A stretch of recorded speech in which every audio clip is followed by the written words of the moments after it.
Olá, seja bem-vinda, seja bem-vindo ao Mente Aberta Audiobooks. Na nossa leitura inclusiva de hoje, leremos o capítulo 7 do livro Silêncio, O Poder da Quietude no Mundo Barulhento, de Thich Nhat Hanh. Mas antes de começarmos, peço que se inscreva no nosso canal e ative o sininho para receber nossas notificações. Vamos a isso! Capítulo 7. Cultivando a conexão. Nunca na história da humanidade tivemos tantos meios de comunicação, celulares, mensagens de texto, e-mails, mídias sociais, mas estamos mais distantes uns dos outros do que nunca. Existe pouquíssima comunicação real entre os membros de uma família, entre membros de uma sociedade, entre nações. Como civilização, não cultivamos as artes de escutar e falar em um nível satisfatório. Não sabemos como realmente ouvir uns aos outros. Grande parte de nós tem pouca habilidade para se expressar ou escutar com abertura e sinceridade. Quando não podemos nos comunicar, a energia fica bloqueada em nosso interior, o que nos deixa doentes. E quando nossa doença se agrava, sofremos e nosso sofrimento afeta as outras pessoas. Se queremos estar mais conectados aos demais, não precisamos enviar mais mensagens de texto. Devemos ouvi-los mais. A escuta profunda leva ao entendimento. Entender leva a uma maior conexão. Para ouvir mais profundamente, não basta se esforçar mais, mas sim investir um tempo na prática que começa com o silêncio, ou seja, desligar nossas estações, pensando sem parar, mantendo a conexão graças à mindfulness. Todos desejamos nos conectar e muitos de nós tentam fazer isso utilizando celulares e e-mails. Sentimos uma alegria neuroquímica quando alguém nos envia uma mensagem de texto ou um e-mail e ficamos ansiosos quando não temos o celular por perto. Eu não tenho telefone, mas não me sinto desconectado de meus amigos e alunos. Eu penso neles frequentemente. Escrevo cartas usando papel de verdade, com canetas de verdade. Demora um tempo, às vezes dias ou uma semana, para que eu termine uma carta de apenas uma página para um amigo. Porém, nesse meio tempo, eu posso pensar nesse amigo. Alguns amigos vêm me visitar. É verdade que não conversamos tanto quanto se eles pudessem me telefonar. Mas, quando estamos juntos, desfrutamos o valor de um tempo compartilhado. Eu olho para eles e os escuto com atenção. Suas palavras são preciosas, pois não voltarei a escutá-las durante um bom tempo. Você tem um amigo com quem nem precisa falar para se entender? Para mim, esse é o tipo mais profundo de amizade. Uma amizade espiritual, o que é bem raro. Um bom amigo espiritual é, de certa maneira, seu professor. Um professor de verdade tem liberdade e não teme o silêncio. Essa pessoa não precisa ser chamada de professor e pode até ser mais jovem do que você. Na sua vida, se você tiver um único bom amigo espiritual, sinta-se uma pessoa de sorte. Dizem que encontrar um amigo espiritual é algo tão raro quanto o desabrochar de uma flor de Undumbara, o que só acontece a cada 3.000 anos. O nome científico da flor de Undumbara é Ficus glomerata, planta que pertence à família das figueiras. Quando encontramos um bom amigo espiritual, devemos aprender a nos beneficiarmos junto a ele. Essa pessoa tem um entendimento, felicidade e liberdade transcendentais. E nós podemos nos refugiar nela enquanto regamos as sementes de nosso entendimento e liberdade. No fim, descobriremos que não precisamos de muitos confortos emocionais e materiais. Não precisamos que nosso amigo espiritual nos elogie, nem nos telefone todos os dias. Não precisamos de presentes comprados em lojas, nem de qualquer tratamento especial por parte desse amigo. Devemos empregar bem o nosso tempo. Se gastarmos o tempo com expectativas triviais, não seremos capazes de aproveitar os verdadeiros presentes do nosso amigo espiritual. Podemos reunir uma sabedoria valiosa observando a maneira como ele se comporta em diferentes circunstâncias. Podemos experimentar em primeira mão o entendimento distinto que ele desfruta. Não precisamos estar sentados ao lado dele o dia inteiro, nem pressioná-lo por reconhecimento ou atenção. Podemos simplesmente saborear sua presença sem necessidade de que ele faça ou nos dê nada. Um bom amigo espiritual pode ser qualquer pessoa, talvez nem seja a pessoa que você imagina. Porém, quando encontrarmos um amigo assim, a alegria é enorme, alimentando um silêncio amoroso. Se você mora com alguém, deve conhecer o tipo de silêncio confortável que nasce da convivência. Porém, se você não tomar cuidado, esse conforto pode fazer com que você se sinta demasiado acomodado. Antoine de Saint-Exupéry, autor de O Pequeno Príncipe, escreveu: amar não é olhar um para o outro, é olhar juntos na mesma direção. E não acredito que se sentar em uma sala juntos para ver TV seja o que ele quis dizer. O motivo de vivermos olhando juntos para a televisão pode ser o fato de que olhar para o rosto do outro tenha deixado de gerar a mesma felicidade de antes. No início, o ser amado parece adorável. Esse homem ou essa mulher é o anjo da nossa vida e todos dizemos: não posso viver sem você. Ouvir a voz do outro é como ouvir o cantar de pássaros. Ver o rosto do outro é como ver o sol despontando no céu. No entanto, essa alegria pode deixar de existir. Algumas pessoas discutem muito e não sabem como se reconciliar e ser felizes de novo. Se continuarmos vendo televisão sem tentar encontrar uma maneira de nos reconectarmos, a situação vai piorando a cada ano. Certa vez, uma mulher foi entrevistar as monjas de New Hamlet no Plum Village, para a edição francesa da revista Elle.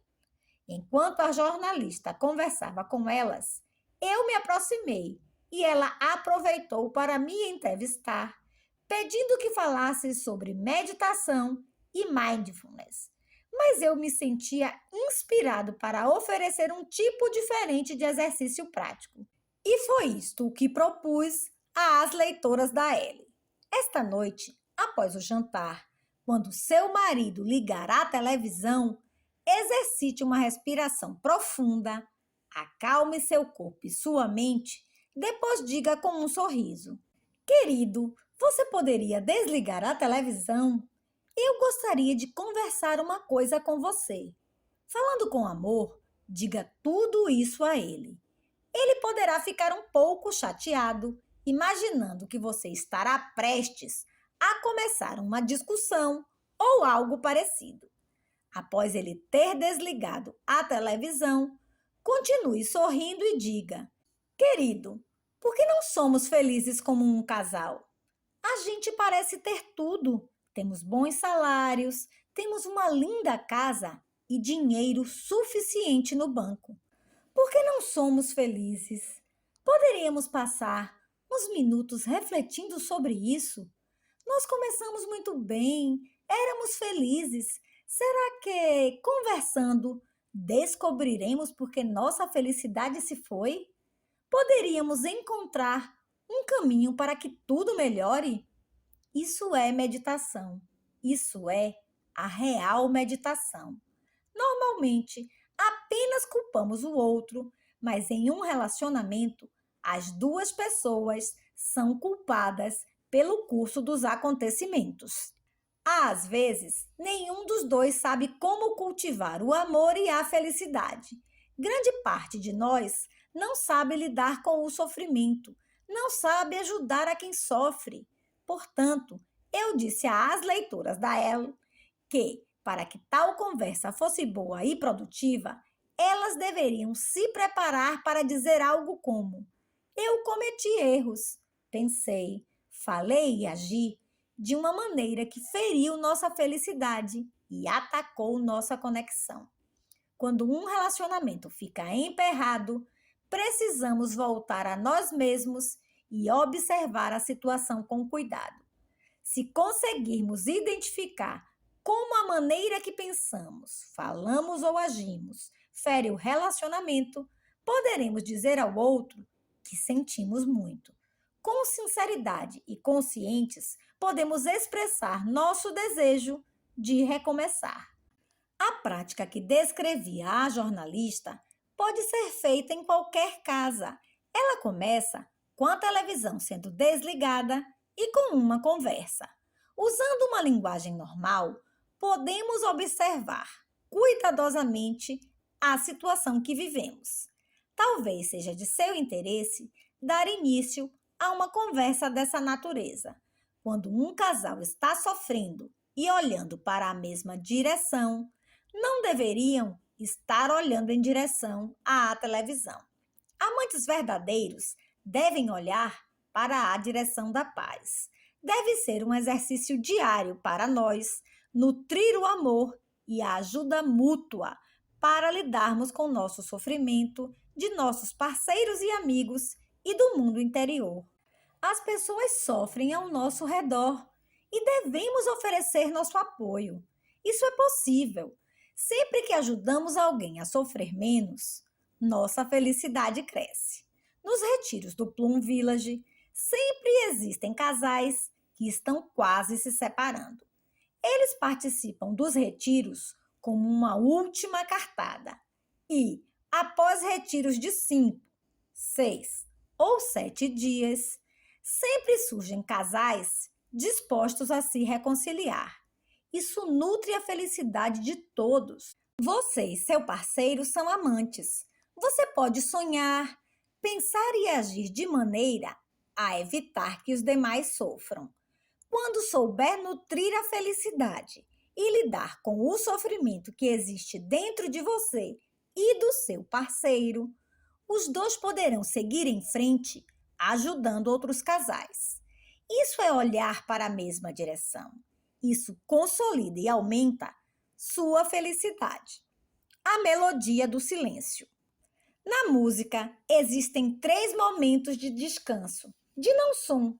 Se tais espaços não existissem, tudo seria um caos. A música sem momentos de silêncio seria caótica e opressora. Quando nos sentamos em silêncio com um amigo, sem dizer nada, trata-se de um momento tão precioso quanto as notas de silêncio necessárias à música. O silêncio compartilhado entre amigos pode ser melhor que a conversa. Trin Kong Song foi um querido cantor e compositor nascido em 1939. Ele era chamado de Bob Dylan do Vietnã. Dizem que em 2001, ao morrer, milhares de pessoas se reuniram para um concerto espontâneo no seu funeral.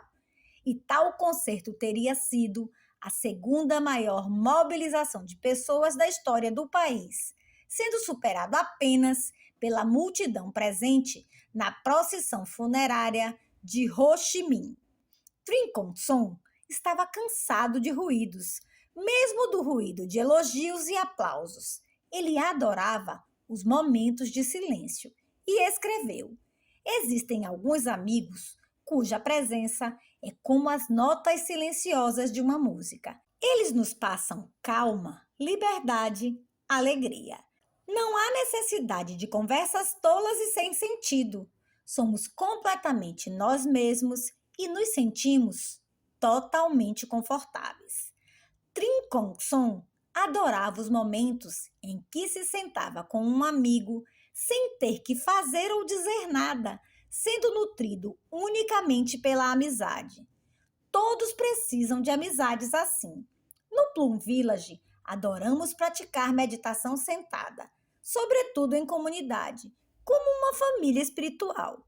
Durante a meditação sentada, nós não conversamos. Ainda assim, vários participantes dizem que se sentar em silêncio com outras 3, 4 ou mais pessoas é mais divertido do que praticar meditação sozinhos. Sentar-se juntos, mas em silêncio, faz com que todos sejam nutridos pela presença dos demais.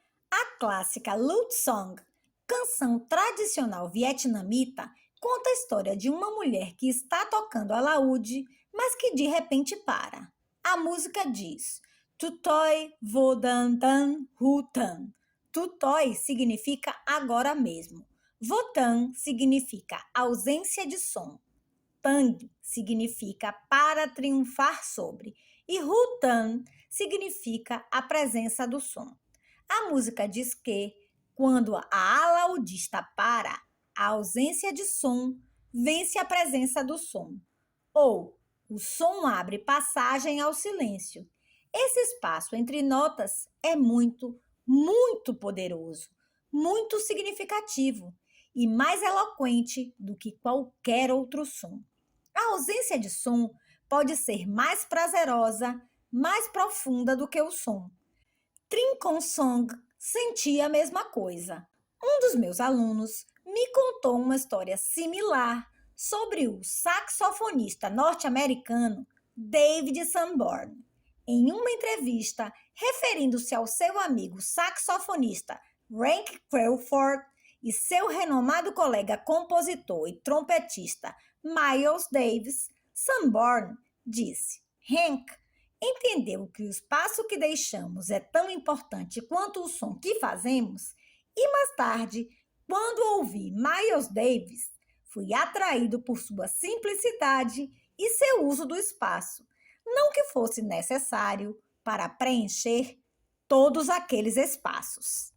Ananda e a música dos relacionamentos. Relacionamentos e comunicação são um tipo de música. Sentados com amigos, não precisamos dizer nada. Se houver compreensão e formos capazes de desfrutar a verdadeira presença que oferecemos uns aos outros, isso é suficiente. Eu estou convencido de que, durante os terríveis anos da Guerra do Vietnã, o maior consolo de Trinh Quang Song eram seus momentos de calma ao lado dos amigos. Porém, se uma pessoa não sabe se sentar dessa maneira, se tudo o que consegue é tomar um drink após o outro, esse tipo de momento nunca estará disponível para ela. Certa vez, quando Buda estava no monastério de Jetavana, na Índia, enquanto 200 monges residentes se preparavam para o retiro anual da estação chuvosa, 300 outros monges chegaram por lá, vindos de Kosambi. Os monges ficaram felizes ao se encontrarem novamente e conversavam em voz alta. Em seu quarto, ouvindo tal barulho, Buda perguntou ao seu velho discípulo Shariputra: "Que comoção é essa?" Shariputra respondeu: "Chegaram alguns irmãos vindos de Kosambi. Eles estão festejando o seu reencontro com muita conversa alta e deixando de lado suas práticas conscientes. Por favor, perdoe-os." E Buda disse: "Se quiserem permanecer assim, terão que ir a outro lugar. Eles não poderão ficar aqui." O que Buda queria era ensinar aos monges como utilizar sua energia de maneira mais consciente e significativa. Shariputra levou a mensagem de Buda aos monges. Os monges ficaram em silêncio e foram a outro local para fazer seu retiro da estação das chuvas. Durante os 90 dias de retiro, os monges não se esqueceram do ensinamento de Buda sobre não se deixarem levar pela conversa tola. Eles cultivaram a mindfulness e a concentração total. E no final do retiro, perceberam uma grande transformação. Eles não ficaram sérios, pesados e solenes. Na verdade, seus rostos eram mais brilhantes e seus sorrisos mais serenos. No final do seu retiro, os monges queriam voltar e agradecer a Buda. Quando Shariputra ficou sabendo disso, ele disse a Buda: "Querido professor, os monges finalizaram seu retiro e querem prestar respeito ao Senhor. Buda permitiu a passagem dos monges, unindo suas mãos em gratidão. Era quase 7 da noite. Cerca de 300 monges de Kosambi, além dos 200 residentes, sentaram-se com Buda na grande sala de meditação. Professor e alunos ficaram sentados juntos, em silêncio, das 7 à meia-noite, sem ninguém dizer uma palavra. Ananda, acompanhante de Buda, aproximou-se dele e disse: Querido e respeitado professor, já é quase meia-noite. O senhor gostaria que eu dissesse algo aos monges? Buda não respondeu. Todos continuaram em silêncio até quase 3 da manhã e ficaram juntos sem dizer nada. Ananda estava um pouco perplexo, por isso voltou a dizer a Buda: Agora já são 3 da manhã. O senhor gostaria que eu dissesse algo aos monges? Mas Buda continuou sentado em silêncio junto aos demais. Às 5 da manhã, Ananda voltou a insistir. Querido professor, o sol está nascendo. O senhor não vai dizer nada aos monges? Finalmente, Buda respondeu. O que você quer que eu diga? Professor e alunos sentados juntos em paz e felizes, isso não é o suficiente? O simples fato de estarem sentados juntos, apreciando a presença uns dos outros, era uma grande felicidade. Embora tal experiência tenha seguido seu curso sem qualquer som, ela se demonstrou infinitamente mais valiosa do que qualquer outro som poderia ter sido. Juntos e em silêncio. Em nossa vida diária, muitos de nós passam o dia inteiro interagindo com outras pessoas. Com mindfulness, sempre é possível entrar em um estado refrescante de solitude interior. Como mencionei anteriormente, a solitude não existe apenas quando estamos sozinhos em uma floresta densa. Não tem nada a ver com nos afastarmos da civilização. Embora esse tipo de retiro espiritual também seja uma opção, a solitude real nasce de um coração estável, um coração que não é arrastado pelo fluxo da multidão, nem pelas lamentações do passado, nem pelas preocupações do futuro, nem pela excitação ou pelo estresse do presente. Não nos perdemos de nós mesmos, não deixamos de lado nossa mindfulness. Refugiar-se em nossa respiração consciente, voltar ao momento atual, é tomar refúgio na linda e serena ilha que cada um de nós carrega dentro de si. Podemos aproveitar o fato de estarmos juntos sem nos perdermos nas emoções nem nas percepções. Em vez disso, podemos enxergar os demais como nosso apoio. Quando vemos alguém que se move com mindfulness, que fala com amor e desfruta seu trabalho, essa pessoa é um lembrete de que é hora de voltarmos à nossa fonte de mindfulness. Quando vemos alguém distraído e disperso, isso também pode ser um aviso da mindfulness, um lembrete de que devemos ser diligentes ao nos conectarmos com nossa verdadeira presença e oferecer-nos aos demais. E o outro poderá se aproveitar da nossa presença de qualidade e sentir-se encorajado a voltar-se a si mesmo também. Quando desfrutamos o tempo que passamos com os demais, não nos sentimos perdidos em nossas interações. Onde quer que estejamos, podemos sorrir e respirar em paz, passeando alegremente na ilha de nós mesmos. Ter uma comunidade de apoio à nossa prática regular é crucial. Se tivermos a oportunidade de nos sentarmos com outras pessoas, permitindo que a energia coletiva da mindfulness abrace nosso sofrimento, seremos como uma gota d'água em um vasto rio e nos sentiremos muito melhor. A coisa mais preciosa que podemos oferecer uns aos outros é nossa real presença, que contribui à energia coletiva da mindfulness e da paz. Podemos nos sentar em nome dos que não podem se sentar, caminhar em nome dos que não podem caminhar e criar paz e calma interior em nome de quem não pode ter paz nem calma. Em tal atmosfera, é possível que não tenhamos de fazer nada para que os nós que carregamos em nosso interior se afrouxem e desatem. Curar-se e curar o mundo ao mesmo tempo é possível quando damos um passo consciente, quando respiramos conscientes. Desenvolvendo hábitos coletivos. A consciência coletiva pode ser um alimento tóxico ou nutritivo. Os hábitos coletivos do pensamento, da fala e da ação podem ser saudáveis ou não, gerando um comprometimento comum, em consenso no trabalho, em nossa família ou entre amigos. Respirar de maneira consciente antes de atender ao telefone ou parar para escutar o som de um sino, de um relógio tic-taqueando, de um alarme, de um avião passando, tudo isso se transformará em hábitos coletivos benéficos. Os hábitos coletivos podem ser muito poderosos.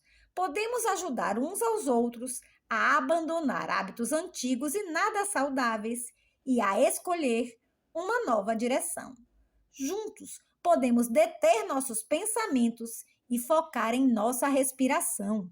Podemos oferecer apoio para que os demais inspirem e expirem de maneira gentil e consciente. Isso é algo muito simples de fazer, mas seu efeito é enorme. Parando de pensar e respirando juntos de maneira consciente, deixamos de estar isolados como indivíduos e passamos a ser um coletivo feliz.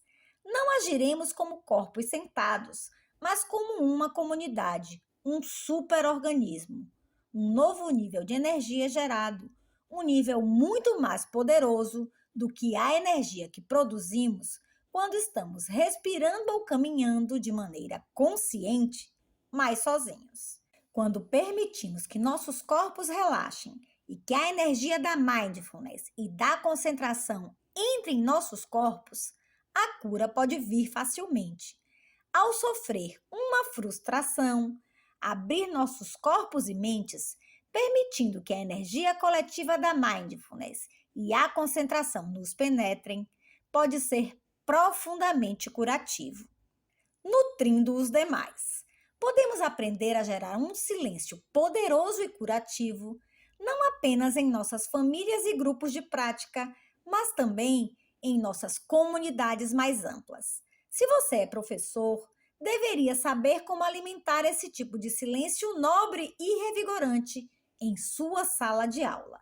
Se você é um líder em sua comunidade ou um líder no seu trabalho, poderia propor que iniciem cada reunião ou cada dia de trabalho com esse tipo de silêncio.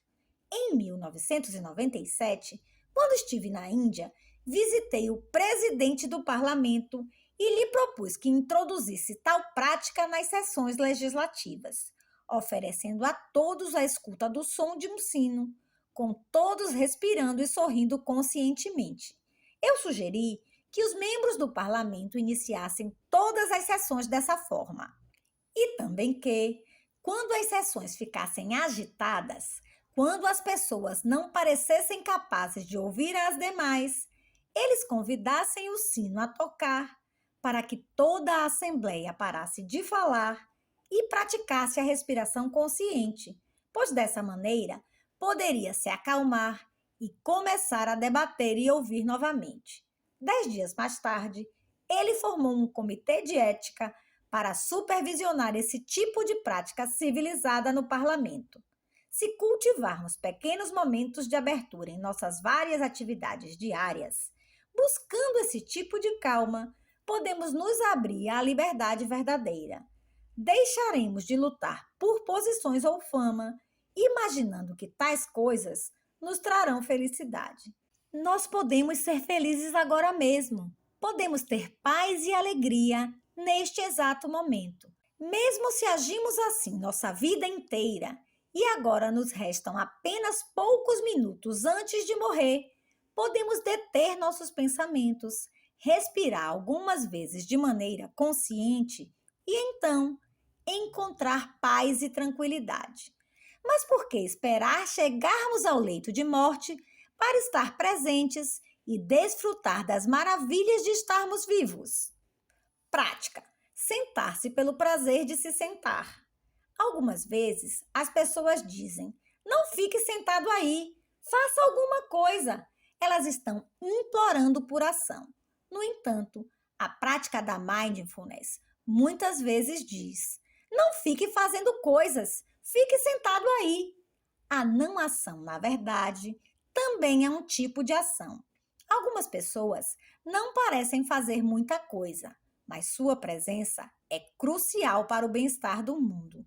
A qualidade da sua presença as torna verdadeiramente disponíveis para os demais e para a vida.